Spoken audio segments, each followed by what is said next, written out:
Hello, everyone. This is Tom Fox. I would like to welcome you to the Sunday Book Review.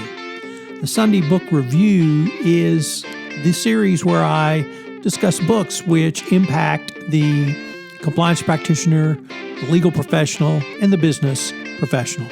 I hope you will enjoy this episode. The Sunday Book Review for August 30, 2020, the Great Essayist Edition. And we start with one of my favorite authors, Christopher Hitchens, on his book, Why Orwell Matters, and why it really matters even now in the age of the Trump regime. In his widely acclaimed bibliographical essay, Christopher Hitchens assesses the life, achievements, and myth of George Orwell. True to his contrarian style, Hitchens is both admiring and aggressive, sympathetic yet critical, taking true measure of the hero, the man as a hero and as a problem. Orwell's combining the best of Hitchens' polemical punch and intellectual elegance in a tightly woven, subtle argument. The book addresses not only Orwell matters today, as in today, but why he will continue to do so in an uncertain world. Next up, by Dwight Macdonald, also extremely appropriate at this time, Masscult and Midcult, Essays Against the American Grain. An uncompromising contrarian and a passionate polemicist, a man of quick wit and wide learning, an anarchist, pacifist, and virtuoso of the slashing phase, Macdonald was an indefatigable and indomitable critic of American susceptibility to well-meaning fakery. All those estimable, eminent, and prize-winning works of art, for instance, that are said to be good and good for you and are not. He dubbed the phenomenon Midcult, and he attacked it not only on an aesthetic ground, but on a political ground. Midcult rendered people complacent and compliant, secure in their own common stupidity, and neither happy nor free. This is certainly appropriate in the age of Trump. Next up, we go back in time a little bit for The Bad Side of Books, selected essays of D.H. Lawrence.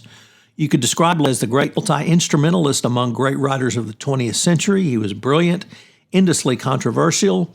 The way he wrote about sex and emotions, he was a powerful poet, an essayist of burning curiosity, equaled perhaps only by Virginia Woolf.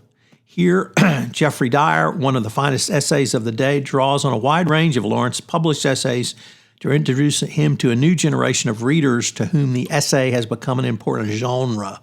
We get Lawrence the book reviewer, Lawrence welcoming the Ernest Hemingway, Lawrence the travel writer, Lawrence the memorist, Lawrence the restless inquirer on the possibilities of the novel, writing about the novel and morality and addressing the question of why the novel matters.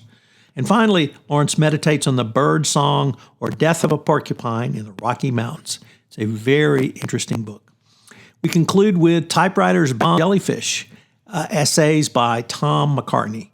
15 brilliant essays written over as many years provide a map of sensible and critical intelligence of Tom McCarthy, one of the most original and challenging novelists today. In this book, consisting of 15 brilliantly written essays over as many years, provides a map of sensible and critical intelligence of McCarthy, from David Lynch to Patty Hearst to Gerhard Richter and many others, Tristan and Shandy, for instance. It is a book which refers with dreamlike insistence and a question throughout. How can art explode the restraining conventions, so-called realism, whether aesthetic, political, to engage in active reinvention of the world? If you've not read any of these authors, I would suggest you do so. Essays are a great way to not only learn a lot, but learn about some great. Monday, August 31, on the FCPA Compliance Report, I will have my 500th episode. I hope you will check it out. This month on the Compliance Life, I'm featuring Louis Saperman. Louis is formerly the CCO at Dun & Bradstreet and got them through their FCPA matter with a full declination. He's now at Panasonic North America.